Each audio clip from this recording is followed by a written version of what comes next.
Hello.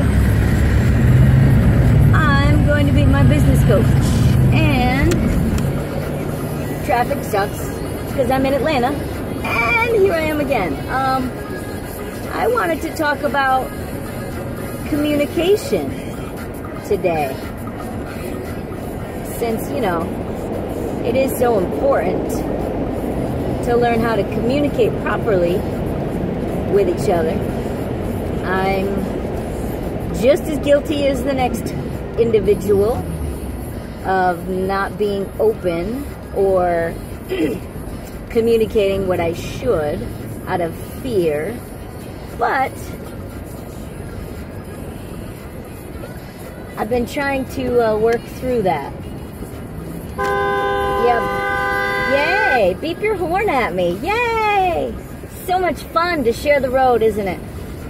Yep, that's what happens out here, because people don't want to let you in. But that's okay, because I get in anyway. I have a giant truck, and they can't stop me. Best purchase of my life. Alright, so I also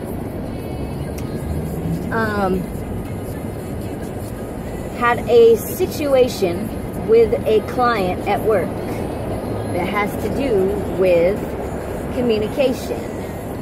So, as you can imagine, sometimes I talk to my clients. And I don't know if you know this, but I am a barber.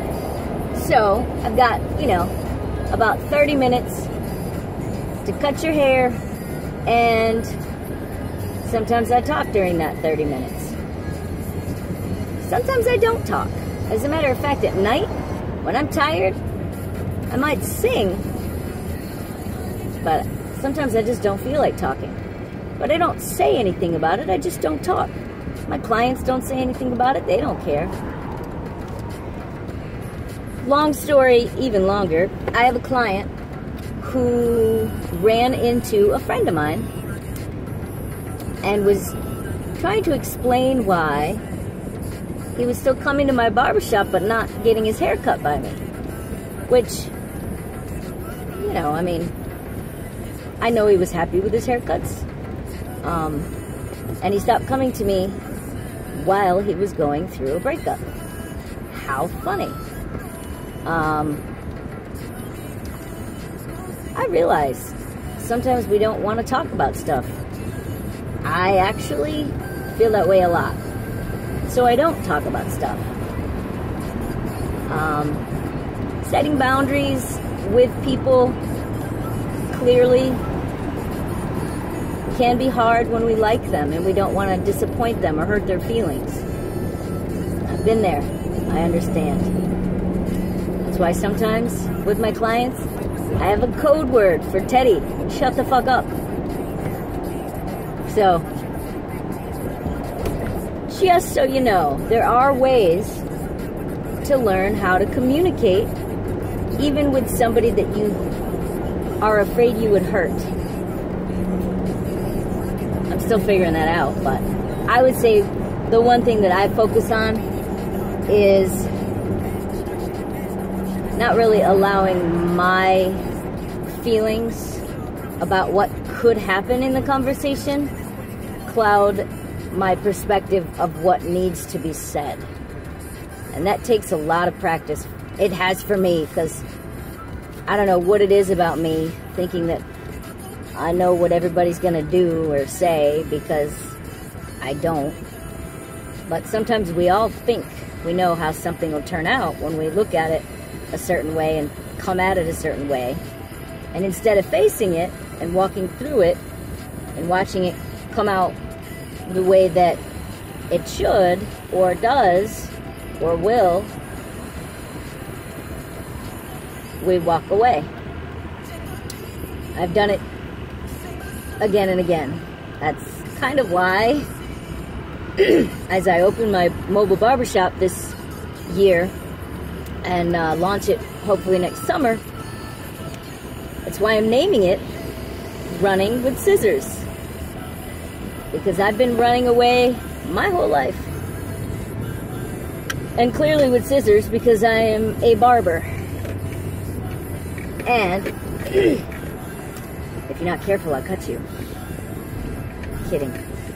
I see myself that way as well. I see myself in the world, and it's hard, you know? Sometimes trying to talk through a situation seems like more work than I want to put in, or more work than I have time for. And it's sad because I have had to cut and run on a lot of relationships because I couldn't have that conversation. But that is something that I've been working on, especially in the past couple of years. I find it interesting that facing my fears really seems to be facing my own perspectives of outcomes. Because realistically, how can I actually know that I'm afraid of something before it happens? So, I can only know that I'm afraid of something in the moment that it occurs. So assuming that I'm going to be afraid in a particular moment before it occurs is an imagined fear. And I've been trying to look at all of my imagined fears for a very long time and recognize, wow, this imagined fear takes me right out of the present moment. I can't even focus on what's actually happening because I'm afraid of something that might happen. Wow. Yeah. I've been actually trying to pretend that I don't know what's going to happen in order to tell myself, shut up and stop pretending that you know what's going to happen. Anyway, that didn't make any sense. It's okay. I tricked myself with a lot of things, a lot of thought processes to allow myself more movement amongst, you know, the connection of my mind and heart. It's been interesting introducing my mind to my heart.